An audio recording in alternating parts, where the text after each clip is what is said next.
Hello friends, welcome to our channel study for you. So guys, जैसा कि आज जो आपका एसएससी एमटीएस का 17 मई के फर्स्ट शिफ्ट का एग्ज़ाम हो गया है दोस्तों, जिसका जो है मैं आपको बिल्कुल 100% एक्यूरेट आंसर के साथ जो है इस वीडियो में बताऊंगा। तो देख लेते हैं कि किस प्रकार के जो है आज आपके 17 मई के फर्स्ट शिफ्ट के एग्ज़ाम में जो है प्रश्न पूछे गए हैं। उससे पहले एक बात और दोस्तों, कि जिन्होंने भी अगर चैनल को सब्सक्राइब नहीं किया है तो एसएससी एमटीएस एग्ज़ाम से रिलेटेड पर्पल की अपडेट के लिए जो है चैनल को सब्सक्राइब ज़रूर कर दीजिएगा। और बगल में ही आपको एक बेल आइकन यानी घंटे का निशान भी दिख रहा होगा, तो आप उसे भी जो है ज़रूर प्रेस कर दीजिएगा। तो चलिए वीडियो को स्टार्ट करते हैं। तो आज का जो आपका पहला क्वेश्चन आया था कि one life is not enough पुस्तक के लेखक कौन है। तो देखिए, one life is not enough ये जो आपका के नटवर सिंह की आत्मकथा है, और ये जो पुस्तक है ना, ये आपका 2014 में प्रकाशित हुआ था। तो के नटवर सिंह आपका यहाँ पे करेक्ट आंसर होगा। नेक्स्ट क्वेश्चन आपका यहाँ पर आता है कि डूरंड कप इसकी जो शुरुआत है ये कब हुई थी। तो देखिए, डूरंड कप का जो पहला टूर्नामेंट है ना, ये आपका शिमला में खेला गया था, और ये जो आपका 1888 में खेला गया था। यानी डूरंड कप की जो शुरुआत है ना, ये आपका 1888 में हुआ था। तो 1888 आपका करेक्ट आंसर होगा।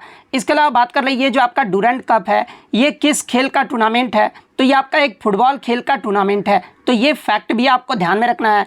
इसके अलावा बात कर ले 2022 का डूरंड कप ये जो है किसने जीता है। तो देखिए, 2022 के डूरंड कप का जो फाइनल मैच है ना, ये आपका बेंगलुरु एफसी और आपका मुंबई एफसी के मध्य जो वो खेला गया था, जिसमें बेंगलुरु एफसी ने जो है फाइनल में मुंबई सिटी एफसी को हराकर जो है अपना पहला डूरंड कप जो है वो जीत लिया। यानी विजेता टीम कौन रहा है, तो ये आपका बेंगलुरु एफसी रहा है। तो ये फैक्ट भी आपको ध्यान में रखना है। नेक्स्ट क्वेश्चन आपका यहाँ पर आया था कि 2011 की जनगणना के अनुसार सबसे ज़्यादा जनसंख्या घनत्व यानी पॉपुलेशन डेंसिटी जो है ये किस राज्य का रहा है। तो देखिए, मैं आपको बता दूं कि 2011 की जो जनगणना हुई थी ना, उसमें सबसे ज़्यादा जनसंख्या घनत्व वाला जो राज्य है ना, ये बिहार राज्य रहा है। और बिहार का जो जनसंख्या घनत्व रहा था वो आपका 1102 व्यक्ति प्रति वर्ग किलोमीटर रहा था।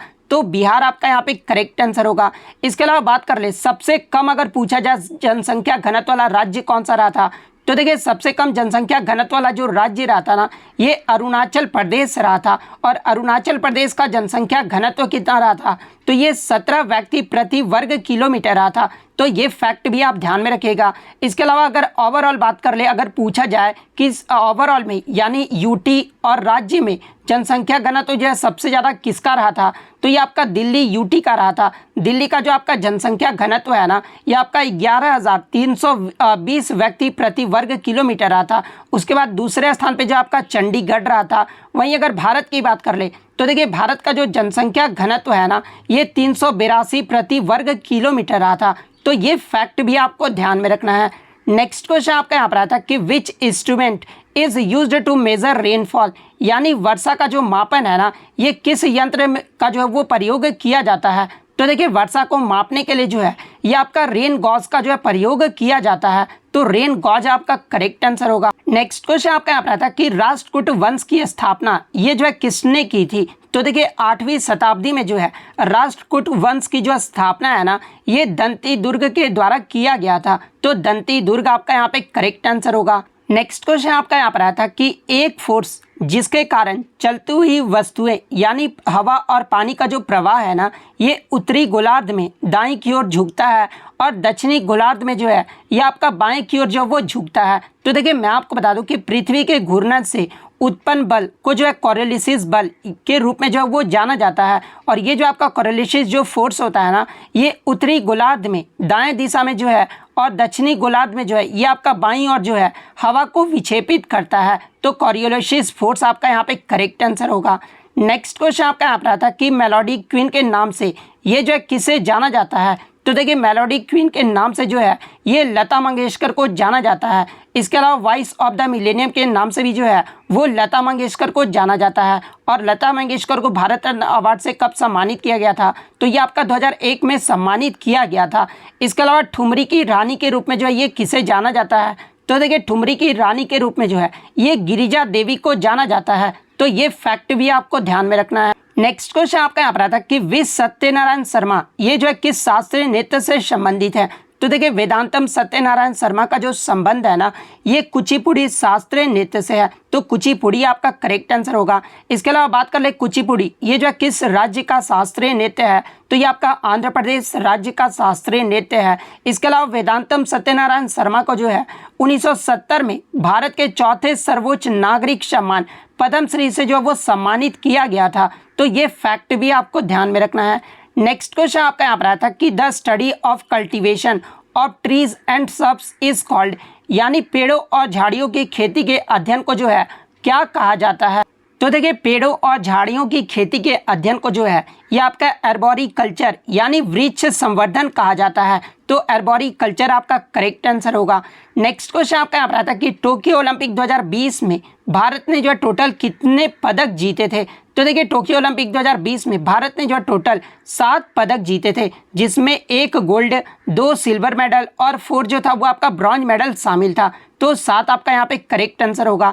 इसके अलावा मैं आपको बता दूं कि टोक्यो ओलंपिक 2020 में भारत जो है 48वें स्थान पे रहा था, तो ये फैक्ट भी आपको ध्यान में रखना है। इसके अलावा भारत की तरफ से जो 7 मेडल जीते थे उनका वर्ग जो आप ध्यान में रखिएगा और कौन कौन जीते थे ये भी आप ध्यान में रखिएगा। तो देखिए मीराबाई चानू जो है 49 किग्रा वेट लिफ्टिंग में जो है ये सिल्वर मेडल जीती थी। लवलीना बोर्गोहेन जो है वुमेन्स वेल्टरवेट बॉक्सिंग में जो है ये ब्रॉन्ज मेडल जीती थी। पीवी सिंधु की बात कर ले तो ये आपका बैडमिंटन में ब्रॉन्ज मेडल जीती थी। इसके अलावा Ravi Kumar Dahiya men's freestyle 57 किग्रा में जो है ये सिल्वर मेडल जीते थे। भारतीय हॉकी टीम के द्वारा जो है ये आपका ब्रॉन्ज मेडल जीता गया था।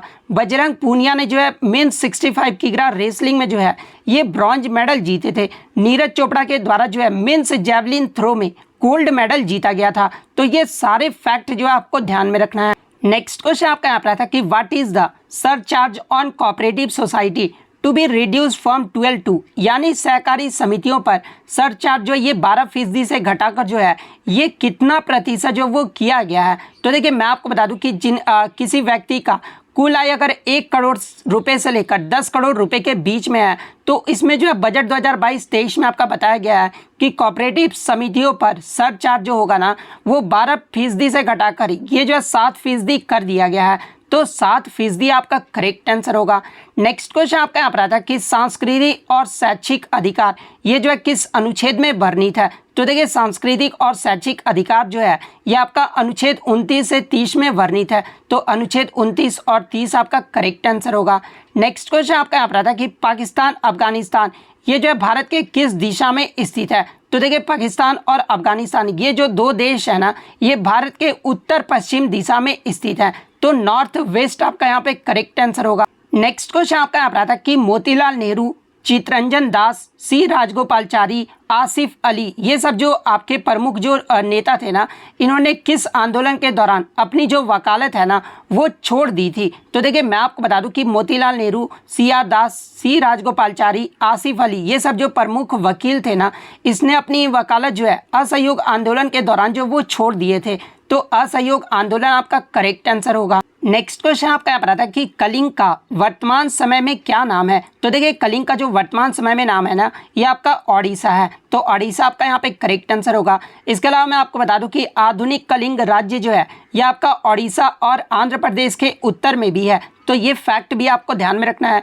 इसके अलावा कलिंग का जो युद्ध है ना ये आपका कलिंग राज्य और अशोक के मध्य 261 ईसा पूर्व में जो है कलिंग का युद्ध जो है वो लड़ा गया था, तो ये फैक्ट भी आप ध्यान में रखिएगा।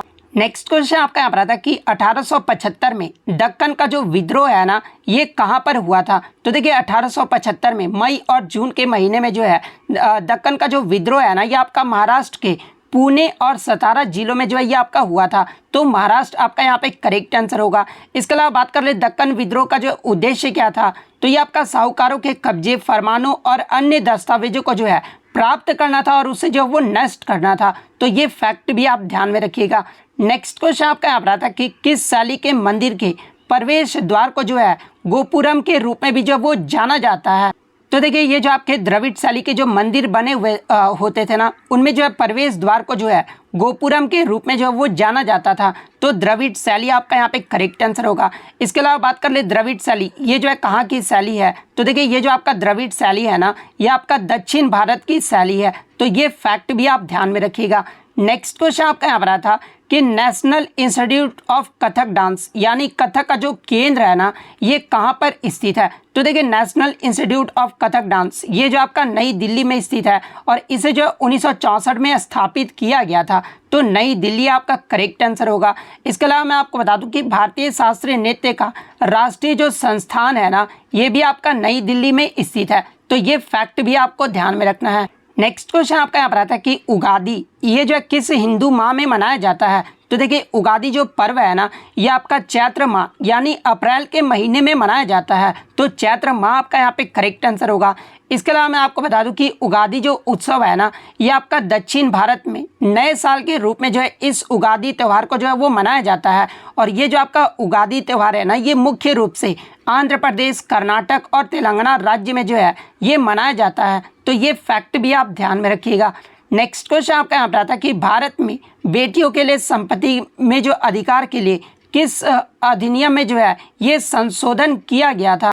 तो देखिए मैं आपको बता दूं कि हिंदू उत्तराधिकारी संशोधन अधिनियम 2005 में जो है हिंदू उत्तराधिकारी अधिनियम 1956 में ये जो है संशोधित किया जो है वो किया गया था, जिसमें बेटियों को माता पिता की जो प्रॉपर्टी में है ना ये बराबर का हिस्सा जो वो दिया गया है। तो हिंदू उत्तराधिकारी संशोधन अधिनियम 2005 आपका करेक्ट आंसर होगा। नेक्स्ट क्वेश्चन आपका यहाँ पर आता है कि किस प्रकार की सिंचाई में पौधे के साथ जमीन पर जो है उत्सर्जकों के साथ ट्यूबिंग रखना जो वो शामिल है, जिसमें उत्सर्जक धीरे धीरे पानी को जो है जड़ और क्षेत्र में मिट्टी में जो वो टपकाते हैं। तो देखिए ये जो आपका ड्रिप सिंचाई होता है ना इसमें जो है पौधे के साथ जमीन पर उत्सर्जकों के साथ जो है ये ट्यूबिंग रखना जो है वो शामिल है। तो ड्रिप सिंचाई आपका यहाँ पे करेक्ट आंसर होगा। नेक्स्ट क्वेश्चन आपका यहाँ पर आता है कि what allow light to pass through but visible objects are not clearly visible, यानी ऐसा कौन सा माध्यम है जो प्रकाश को जो है वो गुजरने देता है लेकिन दूसरी तरफ जो है स्पष्ट और विशिष्ट चित्र जो है वो नहीं दिखाई देती है। तो देखिए ऐसे माध्यम को जो ये आपका ट्रांसल्यूसेंट यानी पारभासी जो है वो कहा जाता है, जिसमें प्रकाश को तो गुजरने देता है लेकिन उसके पीछे भाग को जो है स्पष्ट और विशिष्ट चित्र जो है वो नहीं दिखाई देता है। तो पारभासी आपका करेक्ट आंसर होगा। नेक्स्ट क्वेश्चन आपका यहाँ पर आता है कि उस प्रक्रिया को क्या कहते हैं जिसमें जीवित पौधे अपना वायु भागों जैसे पत्तियों, हरिप्रो आदि के द्वारा जो है आंतरिक ऊतकों से अतिरिक्त पानी को जो वाष्प के रूप में जो है ये बाहर निकालते हैं। तो देखिए रंध्र जिसमें जीवित पौधे जो है अपना वायु भाग जैसे पत्ती, हरे प्रारों आदि के द्वारा आंतरिक ऊतकों से जो है ये अतिरिक्त पानी को जो वाष्प के रूप में बाहर निकालते हैं और ऐसी प्रक्रिया को जो है आपका ट्रांसपीरेशन यानी वाष्पो उत्सर्जन कहा जाता है। तो वाष्पो उत्सर्जन आपका करेक्ट आंसर होगा। नेक्स्ट क्वेश्चन आपका यहाँ पर आया था कि भारत के किस सिविल इंजीनियर के नाम से जो है 15 सितंबर को इंजीनियर्स डे के रूप में जो वो मनाया जाता है। तो देखिए मोक्षगुंडम विश्वेश्वरैया के 15 सितंबर के जन्मदिन के दिवस के रूप में जो है भारत में प्रतिवर्ष अभियंता दिवस यानी इंजीनियरिंग डे के रूप में जो वो मनाया जाता है। और इसके अलावा मैं आपको बता दूं कि ये जो आपके मोक्षगुंडम विश्वेश्वरैया है ना ये भारत के प्रथम सिविल इंजीनियर थे। तो ये फैक्ट भी आपको ध्यान में रखना है। तो विश्वेश्वरैया आपका करेक्ट आंसर होगा। नेक्स्ट क्वेश्चन आपका यहाँ पर आता है कि पहल योजना ये जो किससे संबंधित है। तो देखिए पहल योजना की बात कर ले तो ये आपका एलपीजी सब्सिडी से संबंधित है और इस योजना की जो शुरुआत है ना ये 2013 में पेट्रोलियम एवं प्राकृतिक गैस मंत्रालय के द्वारा जो है इस योजना को जो वो शुरू किया गया था। तो एलपीजी सब्सिडी आपका करेक्ट आंसर होगा। इसके अलावा अगर उज्ज्वला योजना की बात कर ले तो देखिए उज्ज्वला योजना जो ये आपका एलपीजी कनेक्शन वितरण से संबंधित है और उज्ज्वला योजना की जो शुरुआत है ना ये आपका 1 मई 2016 को जो वो किया गया था। तो ये फैक्ट भी आपको ध्यान में रखना है।